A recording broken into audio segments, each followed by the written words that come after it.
कराची के इलाके सोल्जर बाज़ार में कुछ रोज़ कबल एक अफसोसनाक वाक़या पेश आया कि एक सफ़ाक शोहर ने अपनी बीवी को पहले तशद्दुद का निशाना बनाया और उसको कत्ल कर दिया। उसकी एक मासूम बच्ची भी थी। 15 साल पहले इनकी पसंद की शादी हुई थी। उसके बाद इनमें लड़ाई झगड़ा शुरू हुआ और आखिरकार शोहर ने उसको कत्ल कर दिया। रात में बच्ची खेल कूद कर सोई, जब सुबह उठी तो उसकी माँ की लाश खून में लथपथ सामने पड़ी हुई थी। हमारे साथ इस वक्त उनके भाई मौजूद हैं। आइए इनसे बात करते हैं कि सर, क्या बात है, कब से लड़ाई झगड़े हुआ करते थे और क्या मामला है? तकरीबन सर ये तकरीबन साल भर से लड़ाई झगड़ा इन लोगों का चल रहा था। हम अपनी बहन को समझा रहे थे, लेकिन ये शख्स जो था छोड़ने के लिए उसको तैयार नहीं था। ये कहता था कि अगर मुझे छोड़ा तो मैं तुम्हारे बहन के ससुरालों में जाऊंगा, तुमको बदनाम करूंगा, तुम्हारे घर वालों को बदनाम करूंगा। और हम उसको अगर अपने घर पे बिठा लेते थे तो ये आके पीछे से लड़ाई झगड़ा करके हमारी वालदा से दिन में लेके उसको चला जाया करता था। हम तो अपनी जॉब पे होते थे। तकरीबन हमने उसको 3 महीने अपने घर पे बिठाया भी अपनी वालदा के साथ। लेकिन फिर एक दिन जब हम जॉब से वापस आए तो पता चला कि वो अपने शौहर के साथ जा चुकी है। तो हमने अपनी वालदा से पूछा कि आपने उसको जाने क्यों नहीं दिया। तो हमारी वालदा ने कहा कि बेटा उसकी बीवी है, अब वो उसके साथ जाना चाहती थी तो मैं उसको नहीं रोक पाई। और उसके बाद फिर ये अचानक हमारे पास ख़बर आई कि इसने इसको मार दिया। हम जब उसके घर में इसी का फ़ोन आया हमारे पास, जब मैं घर में गया तो मेरी बहन की लाश पे चादर डली हुई थी और चारों तरफ कमरे में खून ही खून था। और ये लाश के पास खड़ा हुआ था और पुलिस और रेंजर्स भी खड़ी हुई थी। तो मैंने इससे बोला कि कैसे हुआ, तो इसने कहा कि बाहर से कोई आदमी आके करके गया। तो मैंने इससे कहा कि तू तो बाहर से ताला डाल के जाता है, बाहर से कोई आदमी कैसे अंदर आ सकता है। तो इसने कहा नहीं, मुझे नहीं पता, किसी को चाबी दी होगी। तो चाबी वाबी तो कोई ऐसी मिली नहीं। बहरहाल ताला जो तोड़ा वो रेंजर्स और पुलिस ने ही तोड़ा है, कि सोल्जर बाजार पुलिस ने ही तोड़ा है आके। और ये झूठ कह रहा है, इसने खुद मारा है। मैंने सब पुलिस वालों के सामने ही कहा कि ये तेरा काम है, तूने किया है, ये तूने मारा है इसको। अच्छा, मुझे ये बताएं कि मकतूला के एक भाई आप भी हैं, तो आप लोग कितने बहन भाई थे? और जो 8 साला मासूम बच्ची थी जो सुबह उठने के बाद उसने अपने माँ को देखा खून में लथपथ है, तो वो सहम गई। फिर उसने खिड़की से आवाज़ें लगाने लग गई। फिर लोग आए, उन्होंने पुलिस को बुलाया। तो मुझे ये बताएं, कभी 8 साला मासूम बच्ची जब वो अपने मामू के घर पर आती थी तो कुछ नहीं कहती थी कि बाबा मम्मा को तशद्दुद का निशाना बनाते हैं?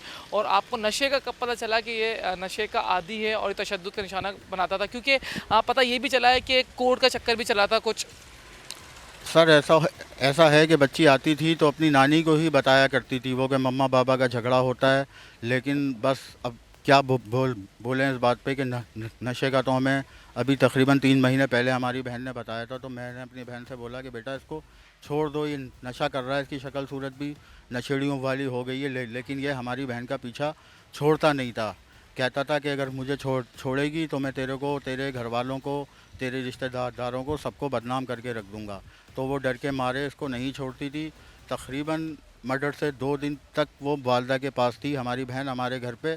और जब वो यहाँ से रिज़िया इमाम बारगाह से उसको लेके जा रहा था तो यहाँ पे कितने सारे लोगों ने हमें बताया कि रोड पे भी झगड़ा कर रहा था और उसको गालियाँ बक रहा था। अगर काश मेरी बहन ने मुझे फ़ोन किया होता, मुझे बताया होता कि भाई ये ऐसा कर रहा है, तो मैं उसको उसके साथ हरगिज़ ना जाने देता, उसको और उसकी बच्ची को अपने घर पे लेकर आता मैं। अच्छा, मुझे ये बताएं कि 15 साल कबल इनकी शादी हुई थी, तो जब लड़की पसंद की शादी करती है तो अक्सर ये होता है कि घर वाले जो है वो रज़ामंद नहीं होते।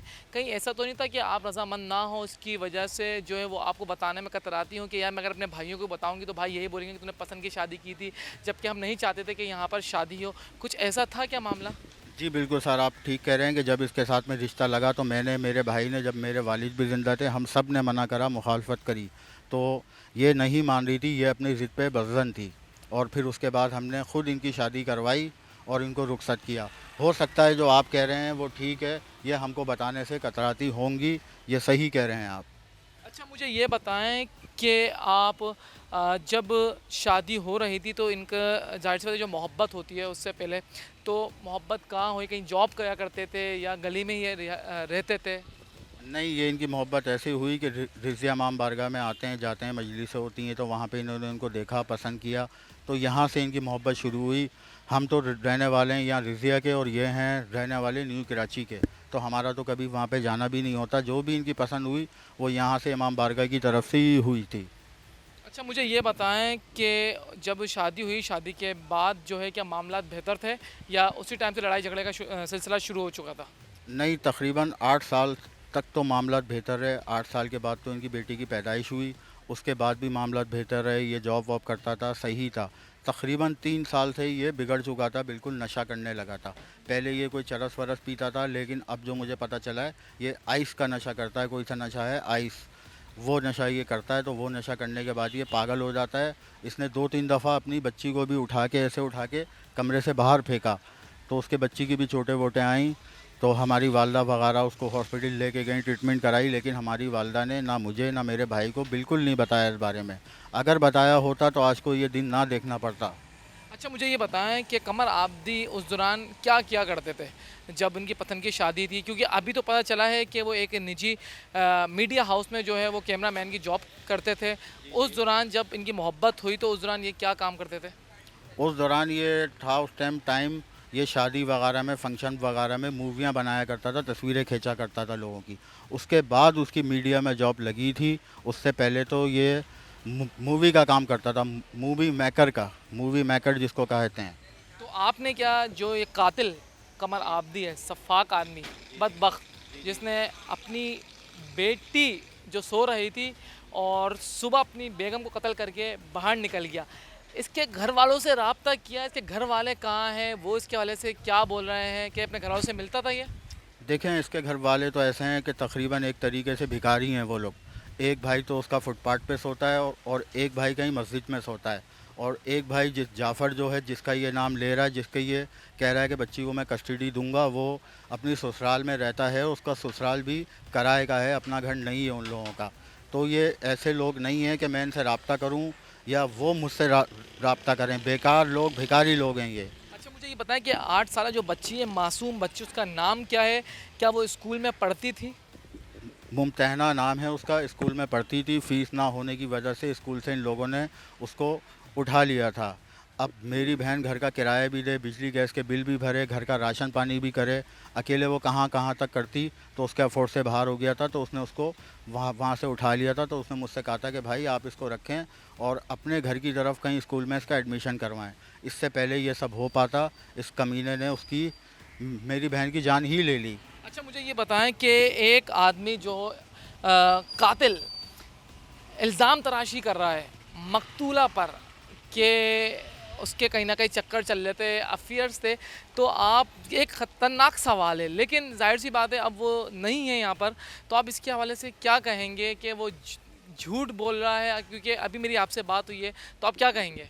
सर, अपने आप को बचाने के लिए झूठ बोल रहा है, ऐसी कोई बात नहीं है। अगर कोई ऐसी बात होती तो मेरी 3 बहनें और हैं माशाल्लाह से, अपने घरों पे हैं, खुश हैं, उनके शौहर भी अच्छे हैं, उनके बच्चे भी अच्छे हैं। अगर ऐसी कोई बात होती तो ऐसा कोई आदमी सामने आता, या जहां उनकी रिहाइश है वहां से कोई आदमी या औरत आके गवाही देती। ऐसी कोई गवाही नहीं मिली, ना पुलिस को ना मुझे।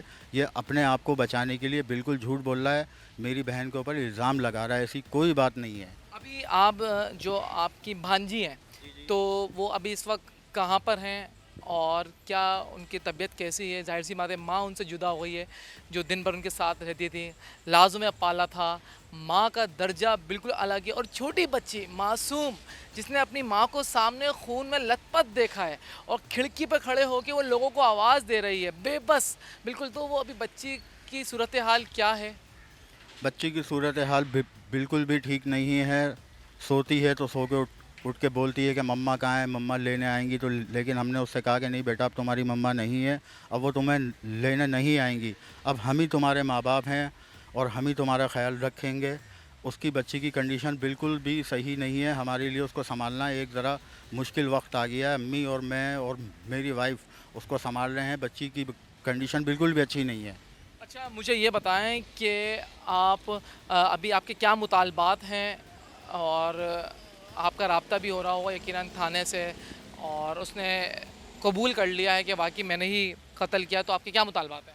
सर, हमारा मुतालबा यही है कि सिर्फ़ इसको फांसी की सज़ा लगनी चाहिए। और थाने वाले से भी बात हुई है, थाने वाले भी यही कहते हैं कि हाँ आप फ़िक्र ना करें, हम इसको इसके अंजाम तक पहुंचाएंगे। थाने के एसएचओ, आईओ बहुत अच्छे इंसान हैं, बहुत अच्छे आदमी हैं दोनों। और उन्होंने मुझको बिल्कुल यकीन दिलाया है कि ये बचेगा नहीं, हम इसको सज़ा दिलवा के ही रहेंगे और उसको फांसी ही की सज़ा मिलनी चाहिए ताकि फिर कोई आदमी किसी औरत के लड़की के साथ ऐसा ना करे। जी, आपने इनकी बात सुनी कि एक माँ बाप अपनी बेटी को रुखसत करके भेजते हैं प्यार मोहब्बत से। एक भाई अपनी बहन को रुखसत करता है कि ताकि वो अपनी आगे की ज़िंदगी जो है बेहतर तरीके से गुजार सके। 15 साल की मोहब्बत थी और मोहब्बत के बाद आखिरकार उस बदबख्त सफ़ाक आदमी ने अपनी बच्ची जो सो रही थी और जब वो सुबह उठी तो उसकी माँ सामने पड़ी हुई थी। उस आदमी के वीडियो भी आई है कि उसने वार किए हैं, उसको नहीं पता था वो क्या कर रहा है, लेकिन वो इतना गुस्से में था कि उसने जो वो वार करता गया और आखिरकार उसने अपनी ही बीवी की जान ले ली।